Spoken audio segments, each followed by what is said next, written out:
नमस्ते दोस्तों, mission exam centre पर आपका स्वागत है। कभी सोचा है कि ताजमहल या कुतुब मीनार जैसी शानदार इमारतें, क्या ये सिर्फ खूबसूरत स्मारक हैं? नहीं, ये उससे कहीं ज्यादा हैं। ये असल में शक्ति, आस्था और एक पूरे युग की कहानी कहती हैं। तो आज हम मध्यकालीन भारत के शासकों और उनकी बनाई इमारतों की दुनिया में चलेंगे और समझेंगे कि कैसे आर्किटेक्चर के जरिए उन्होंने इतिहास पर अपनी एक अमिट छाप छोड़ी। और हाँ, कॉम्पिटिटिव एग्जाम्स के नजरिए से भी ये एक बहुत ही जरूरी टॉपिक है। देखिए, जब हम इन शानदार ढांचों को देखते हैं ना, तो हम सिर्फ पत्थर और गारा नहीं देख रहे होते हैं।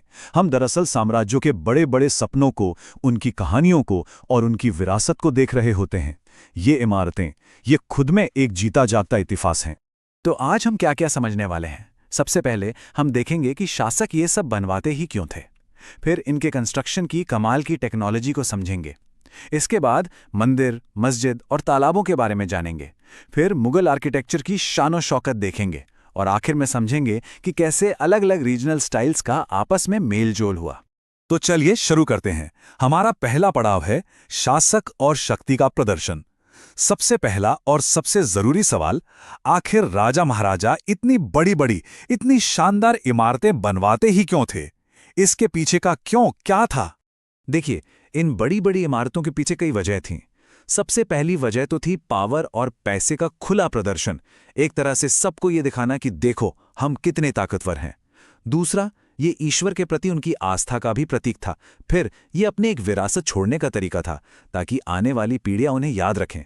और आखिर में कुएं, तालाब जैसी चीजें बनवाकर वो अपनी प्रजा की देखभाल करने का दावा भी करते थे। और एक बहुत ही दिलचस्प बात, अक्सर राजा और उसके देवता का नाम एक जैसा होता था। जैसे राजा राजदेव का मंदिर था राजराजेश्वरम। ऐसा करने के पीछे एक बहुत बड़ी वजह थी। इससे लोगों के मन में ये बात बिठाई जाती थी कि राजा तो भाई भगवान की परछाई है और उसका राज करना एकदम सही और न्यायपूर्ण है।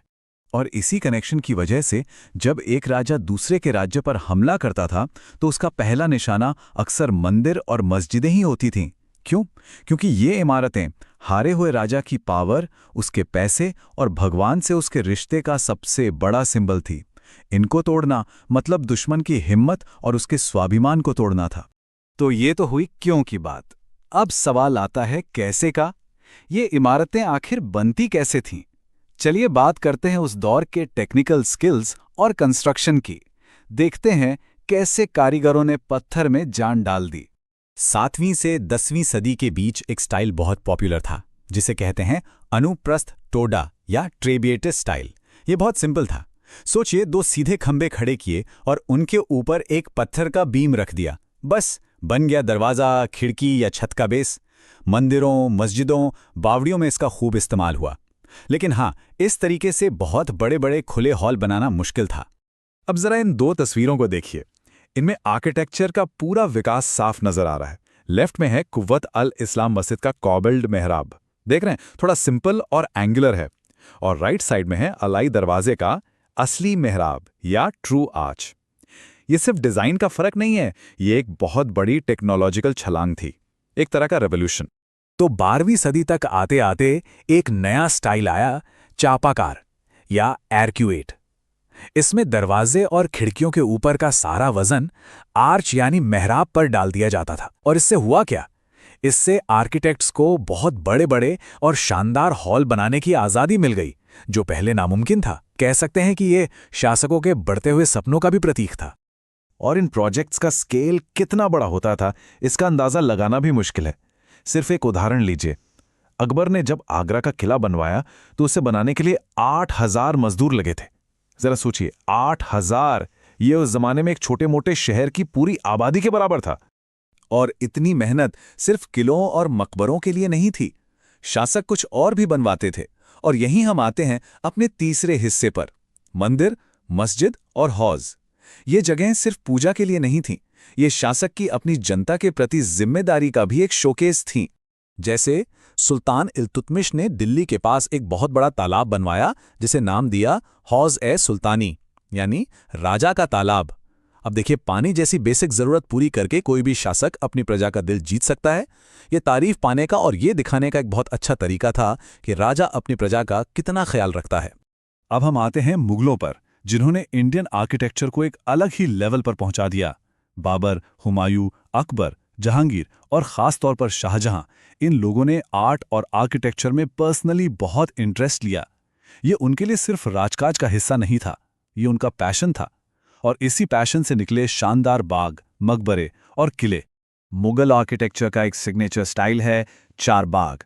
इसका आइडिया बाबर लेकर आया था, और दिल्ली में हुमायूं के मकबरे में हमें इसका एक बहुत ही शुरुआती और शानदार उदाहरण देखने को मिलता है।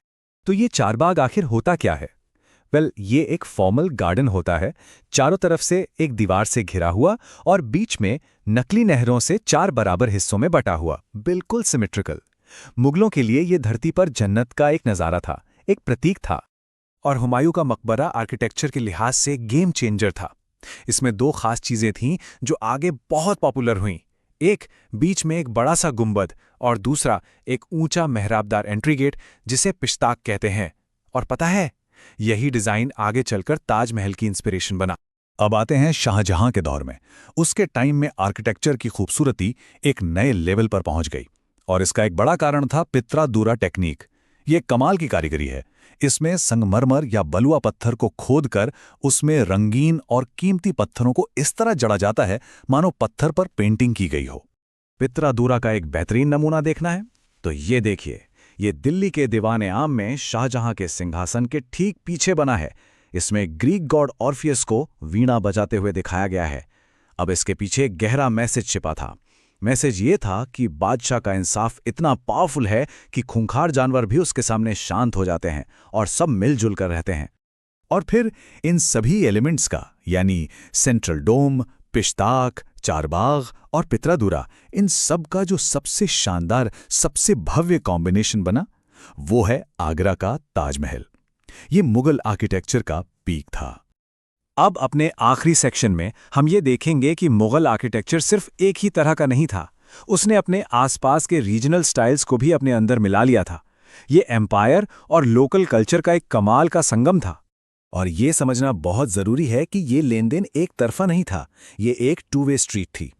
एक तरफ जहां विजयनगर में हाथियों के अस्तबल पर बीजापुर और गोलकुंडा की सल्तनतों का स्टाइल दिखा, वहीं दूसरी तरफ वृंदावन के मंदिरों का आर्किटेक्चर फतेहपुर सीकरी के मुगल महलों जैसा था। अकबर तो अपनी राजधानी फतेहपुर सीकरी को एक कल्चरल हॉटस्पॉट बनाना चाहता था, और ये चीज़ वहां की इमारतों में साफ झलकती है। मिसाल के तौर पर जोधाबाई के महल में जो सजे धजे खंभे लगे हैं, वो सीधे गुजरात के आर्किटेक्चरल स्टाइल से लिए गए हैं। ये अकबर की राजनीति का ही एक आईना था, सबको साथ लेकर चलने और एक मजबूत साम्राज्य बनाने की सोच। तो आखिर में ये सब हमें क्या सिखाता है? ये इमारतें हमें बताती हैं कि मध्यकालीन भारत में कल्चर की कोई सख्त बाउंड्री नहीं थी। आइडिया, टेक्नोलॉजी और स्टाइल सब एक जगह से दूसरी जगह आसानी से घूमते थे और मिलकर कुछ नया और शानदार बनाते थे। तो ये इमारतें सिर्फ पत्थर और गारे के ढांचे नहीं हैं, ये उस जिंदा दिल, रंग बिरंगी और मिलीजुली संस्कृति के गवाह हैं जो आज भी हमारी विरासत का एक बहुत बड़ा हिस्सा है। सोचिए, कोई भी साम्राज्य अपनी ताकत, अपनी पहचान कैसे दिखाता है? ज्यादातर अपनी शानदार इमारतों के जरिए। ये इमारतें सिर्फ ईंट पत्थर के ढांचे नहीं होती, बल्कि ये उस दौर की कहानी, उनकी सोच और उनकी कला को हमेशा के लिए पत्थरों में कैद कर देती हैं। तो सवाल यही उठता है कि कोई साम्राज्य ऐसी विरासत कैसे बनाता है जो वक्त की मार झेल जाए और सदियों तक कायम रहे? आइए इसी सवाल का जवाब ढूंढते हैं मुगल साम्राज्य की वास्तुकला के इस शानदार सफर में। चलिए अपनी बात की शुरुआत करते हैं इस शानदार इमारत से।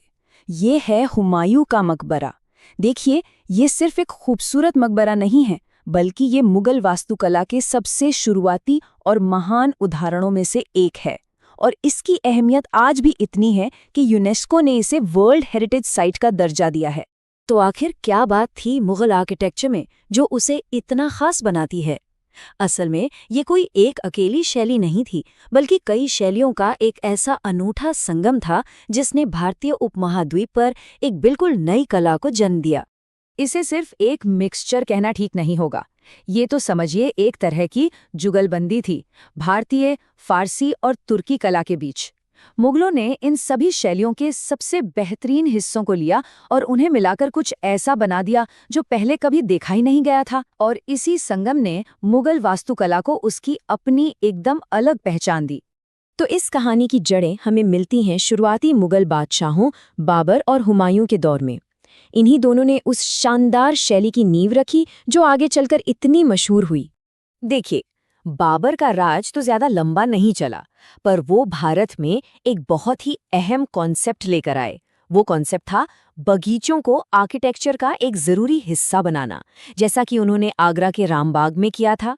इसी स्टाइल को कहते हैं चार बाग, मतलब बीच में एक मेन बिल्डिंग और उसके चारों तरफ 4 हिस्सों में बटा एक बाग, जिन्हें नहरें और पानी के फव्वारे और भी खूबसूरत बनाते हैं। ये एक तरह से जन्नत के बाग की कल्पना पर आधारित था और ये स्टाइल आगे चलकर मुगल मकबरों और महलों की पहचान बन गया। और मजे की बात यह है कि इस चार बाग स्टाइल का सबसे पहला सबसे शानदार उदाहरण हमें इसी हुमायूं के मकबरे में देखने को मिलता है। इसे अक्सर ताजमहल का अग्रदूत भी कहा जाता है। मतलब एक तरह से इसने ताजमहल जैसी महान इमारतों के लिए रास्ता तैयार किया।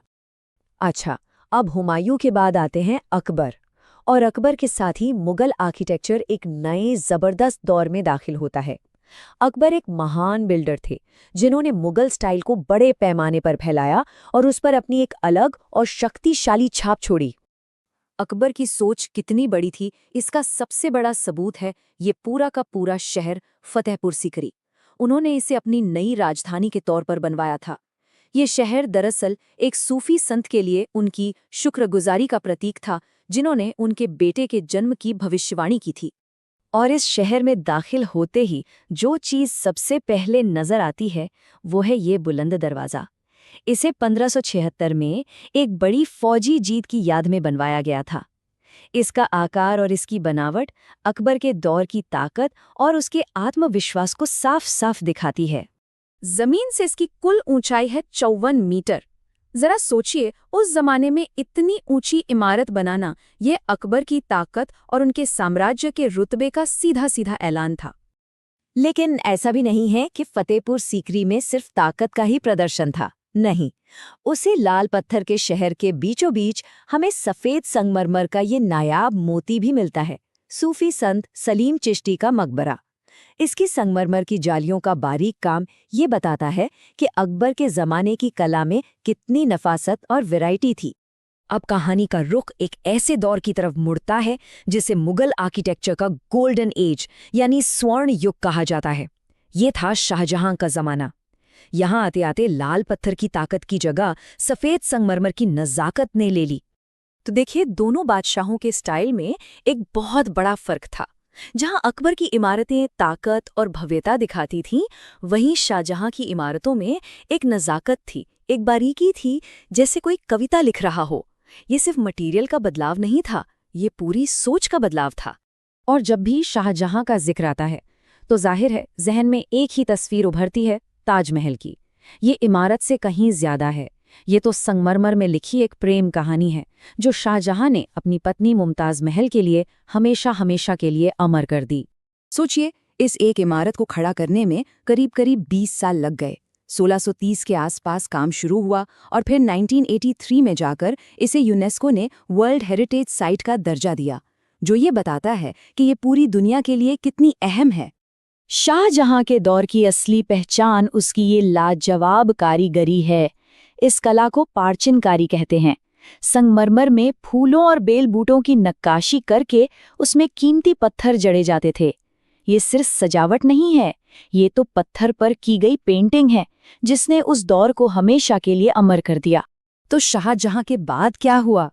चलिए देखते हैं इस वास्तुकला के सफर का आखिरी पड़ाव और ये जानने की कोशिश करते हैं कि इसकी विरासत क्या है।